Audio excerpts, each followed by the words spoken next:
Hello guys, I'm Marc from jazzguitarlessons.net and welcome to today's vlog. So I want to talk about the top 5 mistakes that prevent beginning jazz guitarists to really make progress in the world of jazz.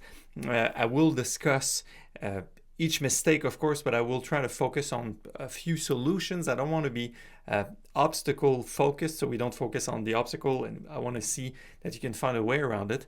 Of course, I don't claim to have all the answers because I'm still learning myself, but let's dig in and see what we can discover. All right, mistake number 1 is that jazz guitarists that are at the beginning stages, they're not learning tunes, they're not learning enough tunes. And unfortunately, this is a very, very common case within my students and a lot of followers on YouTube and on social media, and I think there's a few reasons for that.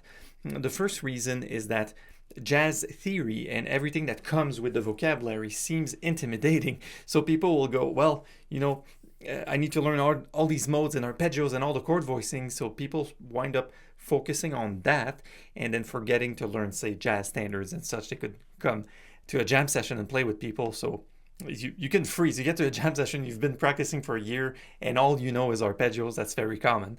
And then the second reason I think that happens is there might be some misinformation. I'll give you an example. Well-meaning teachers will tell you you must learn your standards in 12 keys.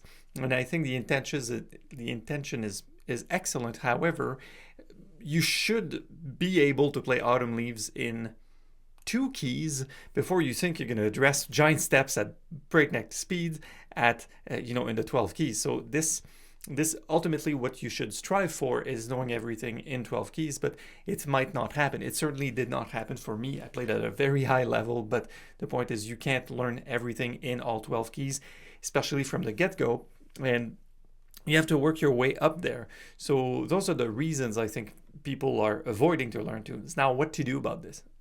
How many tunes should you know? I think if you start to aim for about 25 standards that you know with a few rhythm changes and blues and bossa novas in the mix, then you'll be more than enough to go to a jam session with your list. I really encourage people to keep a list that is actually written and to get to 25. So at least you get to a jam session and you're like, hey, what do you want to play?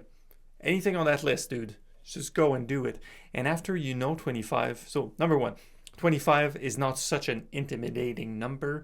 You probably know the lyrics to more than 25 tunes already. And then after you know 25, your 26th and 27th and 28th will be much, much easier to learn, much faster, because there's a lot of common areas within the harmony of standards and the melody. It's all the same thing that comes back around. All right, so that's it for mistake number 1. All right, the second top mistake that beginning jazz guitarists make is not listening to the tunes that they are learning. So I noticed this while I was going through jazz school. I met players that were practicing a lot, that had a lot of talents, great ears, great technique, used the best teachers. They went to McGill or whatever, and for some reason, after a while, even after a few years, their playing didn't really improve or wasn't quite there. So for a while I was expecting to find an answer, and then I realized oh, these guys are not connecting with the actual records. They're not listening to the stuff they're practicing, which is totally counterintuitive. It would be like learning bluegrass or learning country on the guitar but never listening to bluegrass or country, if you catch my drift. So I'm really all about having lots of different tastes. I have my taste myself, which I won't get into that. So I listen to all kinds of different music, but in the sense, when you want to go in the jazz direction, you have to spend a lot of time with your ears immersed in the jazz direction. You must know the lyrics, you must know some of the famous recordings, you must really integrate the form, understand how great masters have taken these tunes and made them their own, especially old Broadway standards and stuff like that. So you must really know the intention behind the song. That's how you circumvent that obstacle from not listening. And that can only be done through putting that music on repeat.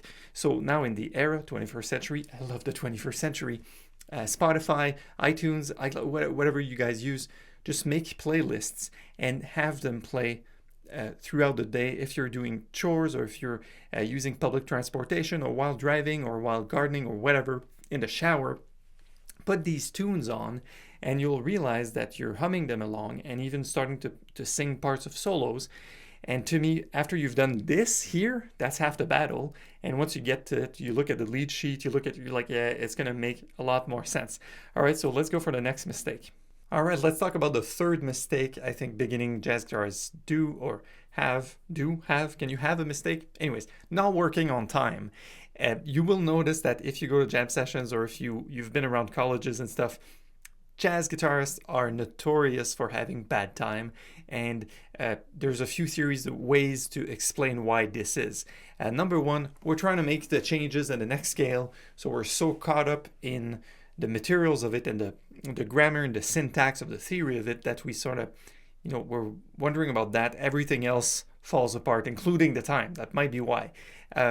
Also, players might not have that formative experience of sitting, besides a drummer and a bass player, and just playing a simple blues swing or something that's really swinging, ting, chick, ding. If you do this all night for like 5 nights a week, you will learn to swing and your time will get better, right?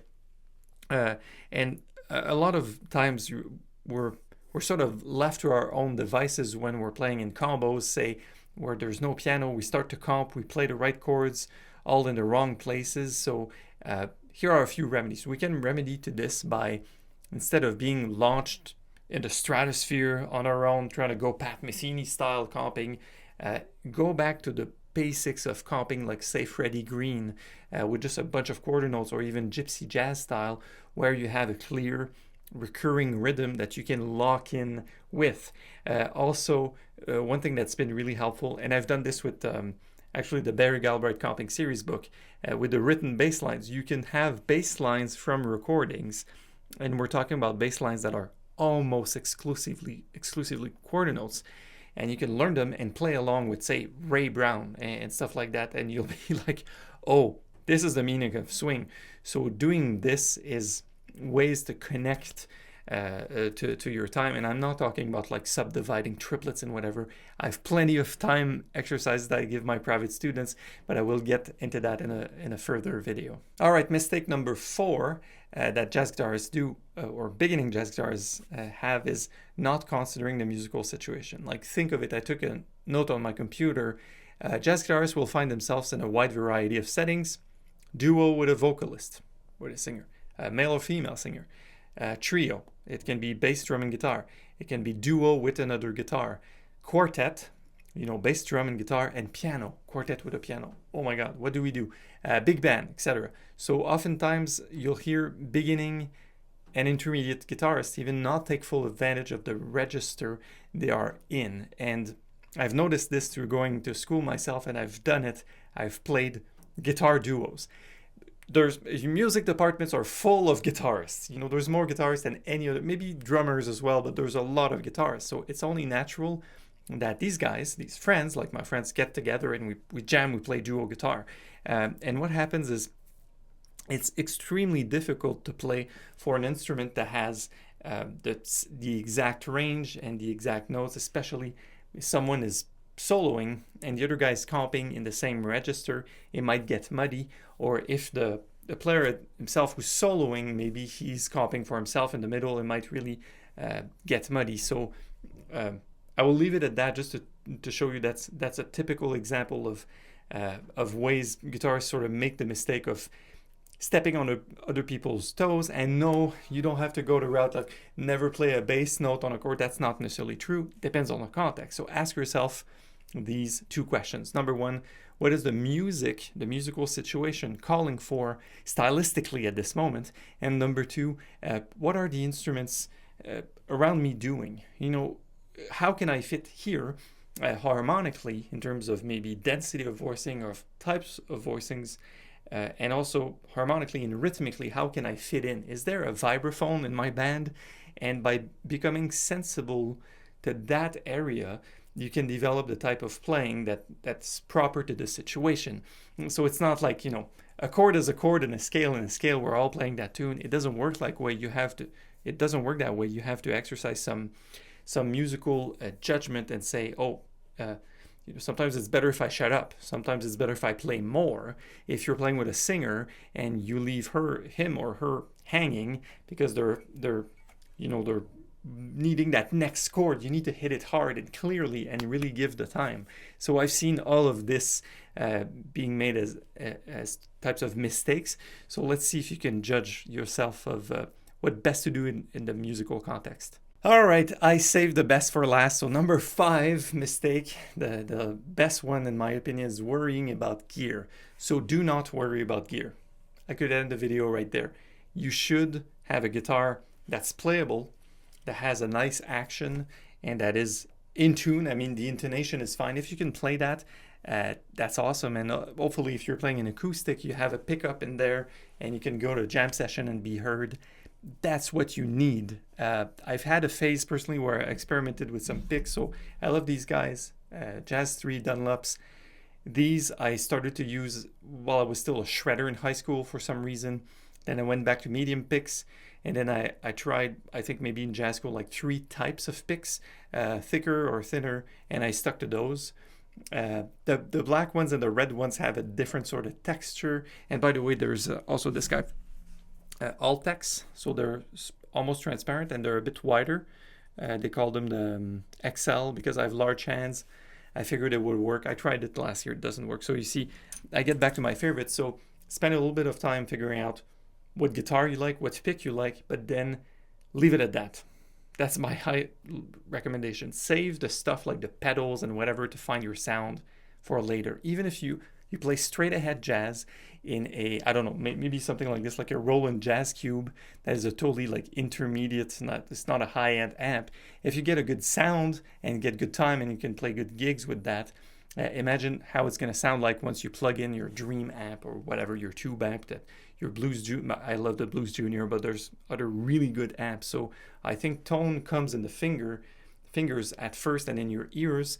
And after you develop the sound you want to hear, you can go ahead and buy the best equipment, the best gear to have that sound come out. But it doesn't work the other way around. You can't worry about gear and buy the best gear in the world and expect yourself to sound better.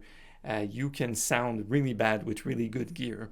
Vice versa, you can sound really good with really poor gear. And actually, I'll leave it at that for this tip. Don't worry about gear. I've made that mistake several times. Buy an amp, sell an amp, buy a guitar, buy a pedal, buy 3 pedals, rack mount and whatnot. It doesn't make you sound better. I've heard the story that Paco de Lucia, which is a famous classical player, was practicing on student level guitars so that when he got back to his professional grade, all the hard stuff would seem easier, or the fast stuff would flow nicely. All right, that's it, guys. I hope you've enjoyed this video. Thank you again for watching. My name is Marc from jazzguitarlessons.net, and I will see you soon on the website. Please do subscribe to this channel or share this video with anyone you think might like it.